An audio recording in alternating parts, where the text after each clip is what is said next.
women leave the workforce at a much higher rate than male counterparts because childcare is incredibly unaffordable or inaccessible. And the first people caregiving across the spectrum are going to be the women in the household. That has got to change.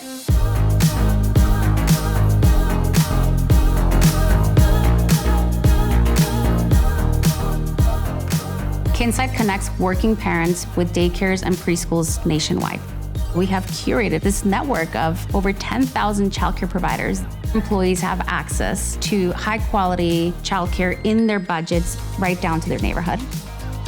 My profession is to be an entrepreneur, which is the riskiest endeavor of all. You have to maintain a high sense of optimism. My nature has always been to be an optimist.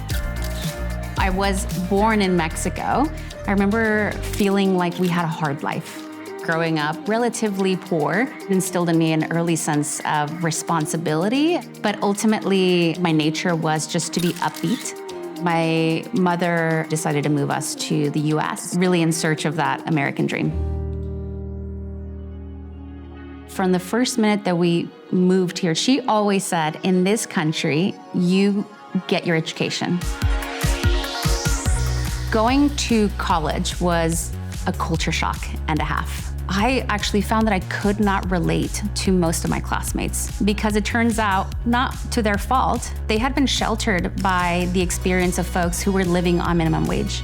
And it was such a realization for me that there was this whole invisible class that was where I came from. I became really interested in issues of social justice, economic inequity, and so on.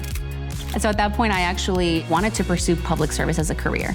I was so excited to finally have my first job. I actually found myself applying and being accepted at a Fortune 100 healthcare company.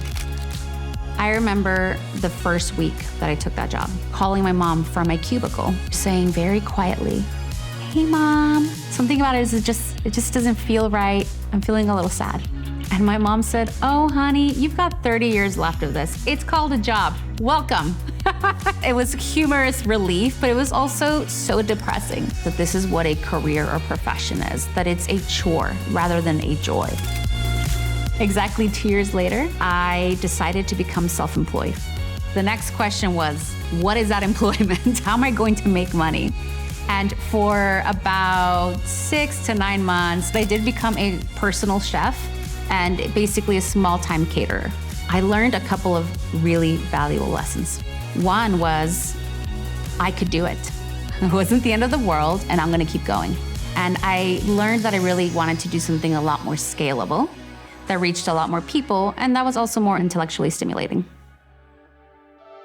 Something very lucky happened for me, and that is that I moved to San Francisco. I became really interested in this concept of tech startups. Well, everyone's doing a tech startup here. What is a tech startup anyway? If I could build something, an app, a tech company, what would it be? And I had just had this experience, right, as a small business owner, that learning the business side of things was hard. So at that time, I met the people who would become my co-founders.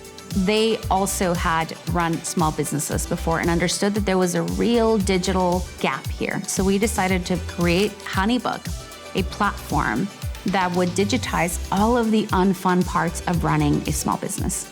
About 2.5 years into founding this fledgling startup, I became the first pregnant person on the team. We had no parental policy to speak of. So I did the best I could with the help of my co-founders. I didn't actually know how freaking hard it was gonna be to be a parent and a working parent.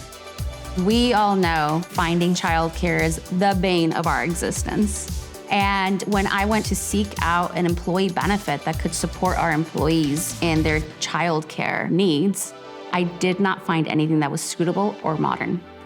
And that was the impetus for co-founding Kinside.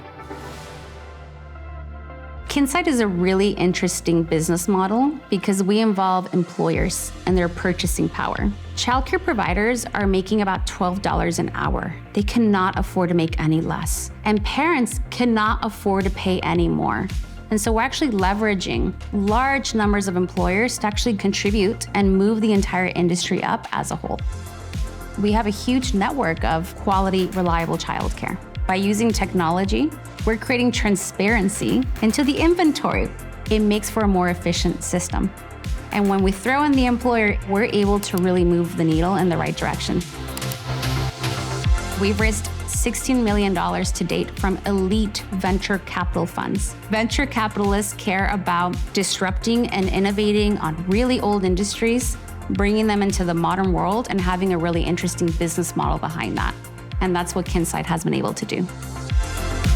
I have a hard time sometimes believing that so many people work for me. I'm so proud that I'm working on something that is not only meaningful to me, but that is genuinely meaningful to others. Being an employer, being a boss, having a team, I didn't imagine that that is where I would end up. But it's the part that I find the absolutely most rewarding of being an entrepreneur.